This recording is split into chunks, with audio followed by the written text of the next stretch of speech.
Assalamualaikum warahmatullahi wabarakatuh. Di sini kami dari kelompok 1 akan menampilkan video penyuluhan terkait pencegahan primer promotif pada penyakit hipertensi.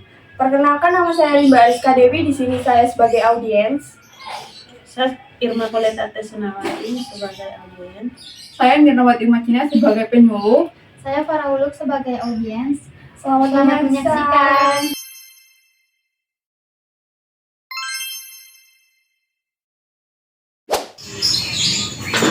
Assalamualaikum, selamat siang. Waalaikumsalam, siang Mbak. Baik Ibu, perkenalkan saya Nirna, saya dari Stikes Maharani Malang. Di sini saya akan melakukan penyuluhan mengenai hipertensi. Sebelumnya saya bagi dulu ya untuk leafletnya. Permisi. Oh iya, silakan Bu. Permisi ya Mbak, tadi saya telat, anaknya lagi nangis tadi. Ya nggak apa-apa Bu, ini. Ya. Baik Ibu-Ibu, di sini saya akan menjelaskan mengenai hipertensi ya, atau yang biasa Ibu-Ibu ketahui di kehidupan sehari-hari, tekanan darah tinggi. Nah, hipertensi atau tekanan darah tinggi itu adalah suatu keadaan di mana tekanan darah sistolik atau tekanan darah denyut pertama itu lebih dari 140 dan tekanan darah diastolik atau bunyi terakhir itu lebih dari 90 ya Ibu-Ibu. Terus untuk faktor resikonya sendiri itu ada dua, ada yang bisa dapat dikontrol dan ada yang tidak bisa dikontrol. Terus kalau yang tidak bisa dikontrol itu seperti apa ya? Seperti misalkan karena faktor umur, lansia gitu kan, terus jenis kelamin, terus ada juga riwayat keluarga. Nah ini tuh merupakan faktor-faktor risiko yang tidak dapat dikontrol atau ditangani. Nah terus untuk faktor risiko yang bisa dikontrol itu seperti orang yang mengalami obesitas, yang sering merokok, mengonsumsi garam berlebih, stres, pola makan yang tidak terjaga, terus kurang aktivitas fisik, terus sering mengonsumsi alkohol yang berlebihan. Nah, Ibu tahu kenapa hipertensi atau tekanan darah tinggi itu berbahaya? Karena jika kita tidak mengontrol tekanan darah tinggi, itu dapat menjadi berbagai macam komplikasi atau masalah-masalah pada tubuh kita ya, seperti misalkan orang yang sering penyakit jantung. Nah, itu juga bisa disebabkan karena terjadinya tekanan darah tinggi, terus kerusakan pada retina mata kita, terus ada stroke, penyakit pembuluh darah tepi, ada gangguan saraf, dan gangguan otak. Nah, untuk gejala-gejala hipertensi itu bisa Ibu-Ibu lihat di yang saya bagikan. Itu ada bermacam-macam ya. Yang pertama itu yang biasanya orang hipertensi bisa merasakan itu ada jantung berdebar, rasa sakit di dada, penglihatan kabur, gelisah, sakit kepala, pusing, dan mudah lelah. Nah, Ibu-Ibu tahu hipertensi juga itu sering disebut the silent killer karena ini tuh sering dirasa tanpa adanya keluhan. Nah, menurut data Kemenkes, prevalensi hipertensi di Indonesia sendiri itu mencapai 34,11% dari populasi. Persentase tersebut membuat Indonesia masuk ke peringkat 5 dengan kasus hipertensi terbanyak di dunia. Nah, bagaimana cara Ibu-Ibu bisa mencegah terjadinya hipertensi ya? Dengan cara Ibu-Ibu harus sering ke dokter ya, ke tenaga kesehatan, pemeriksaan, terus jangan merokok ya, terutama pada suami-suami Ibu itu kita harus bilang kepada mereka jangan sering-sering merokok, karena merokok sendiri itu bisa menyebabkan hipertensi atau tekanan darah tinggi. Terus Ibu-Ibu harus rajin berolahraga, beraktivitas fisik ya, bisa seperti masak di rumah, bersih-bersih ya, itu juga bisa termasuk aktivitas fisik. Jogging gitu bisa ya? Boleh, itu lebih bagus Bu. Nah terus Ibu juga harus mencegah, harus juga bisa diet seimbang ya. itu juga harus dijaga karena itu juga sangat berpengaruh ya untuk pola makan kita. Terus selanjutnya ibu-ibu itu harus menjaga pola tidur ibu ya, dengan istirahat yang cukup, pola tidur yang cukup. Nah ini tuh bisa membantu mencegah hipertensi juga ya pada ibu-ibu. Terus yang terakhir itu ibu-ibu bisa menjaga stres ya, ibu-ibu jangan terlalu memikirkan atau kepikiran. Nah itu tuh bisa menyebabkan hipertensi juga karena ibu-ibu bisa mengalami stres. Nah kan terjadinya hipertensi sendiri itu karena ibu-ibu sering stres gitu ya. Jadi cegah sebelum terjadi hipertensi. Berarti juga kayak kita nggak boleh sering-sering marah tuh, Iya. makanya biar kita nggak naik darah gitu ya. Nah, iya. Jangan sering-sering marah pada suami juga ya. Nggak sering kok Mbak. Terus bagaimana cara kita mengendalikan tekanan darah? Tekanan darah tinggi ya dengan cara kita mengatur pola makan kita ya, dengan cara batasi konsumsi gula kurang dari 4 sendok makan per hari.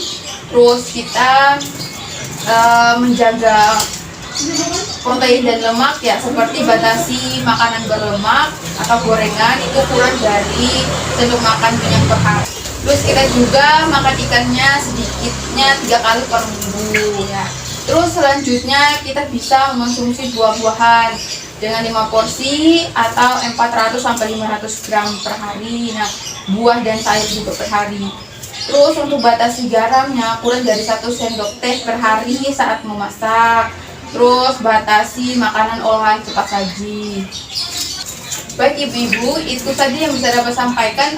Apakah ada yang mau ditanyakan Bu? Silakan, monggo. Ya Mbak, mau nanya. Jadi misalnya kalau saya terkena hipertensi nih, apakah bisa disembuhkan Mbak? Baik ibu, hipertensi atau tekanan darah ibu mau sembuh atau tidak itu beralih ke diri ibu sendiri. Bagaimana cara ibu menjaga pola hidup ibu, pola makan ibu, ya.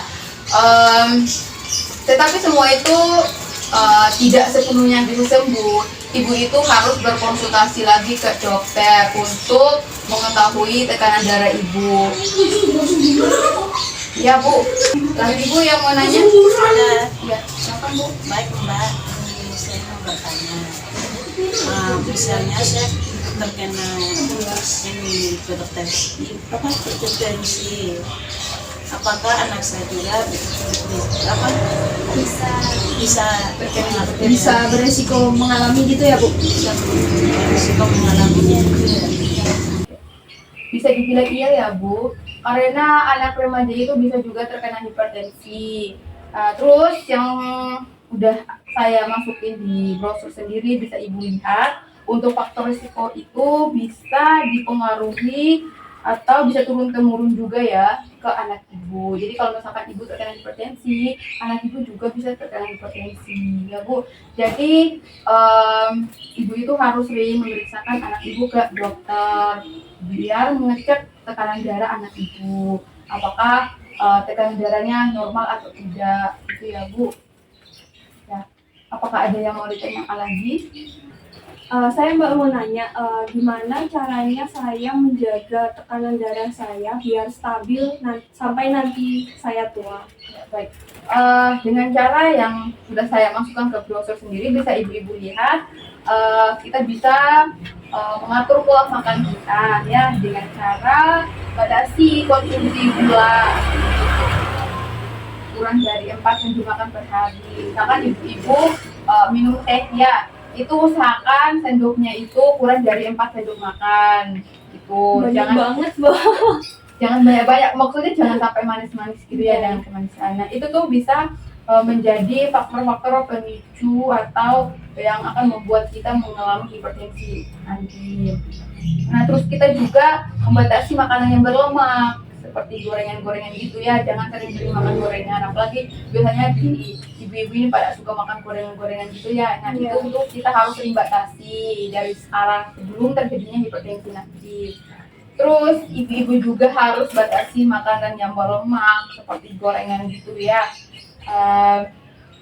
Terus ibu-ibu itu harus sering mengonsumsi buah ya, seperti apel, semangka, pisang ya. itu juga bagus untuk kesehatan kita. Terus untuk sayur-sayuran ya seperti bayam, kol dan lainnya sebagainya ya.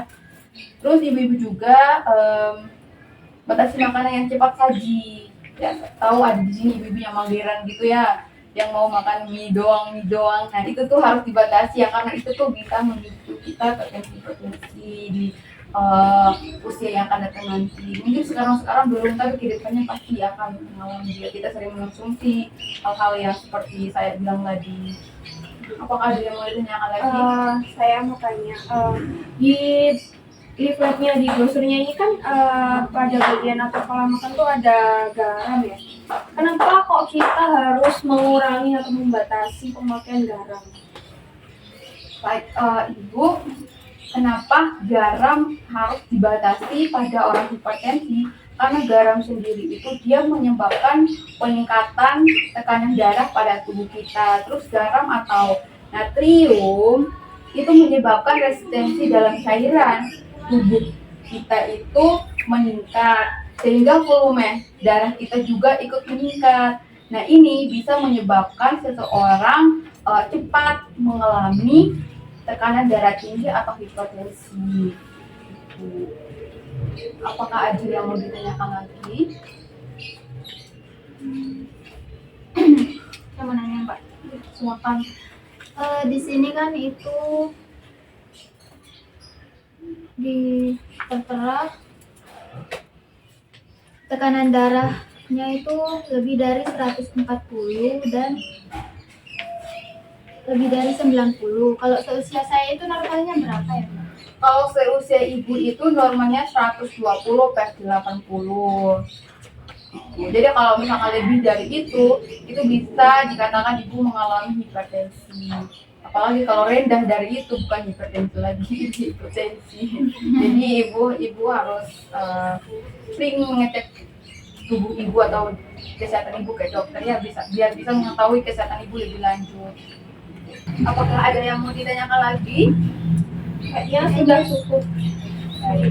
Kalau sudah tidak ada lagi, mungkin pertemuan kita sampai di sini aja ya. Sebelumnya saya mengucapkan terima kasih banyak pada ibu-ibu yang sudah mau ikut partisipasi dalam tugas saya.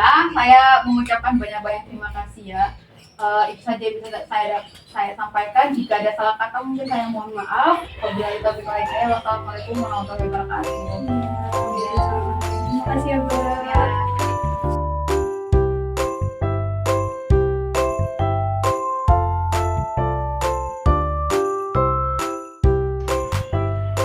Sekian penampilan video dari kelompok kami. Apabila ada kurang lebihnya kami mohon maaf.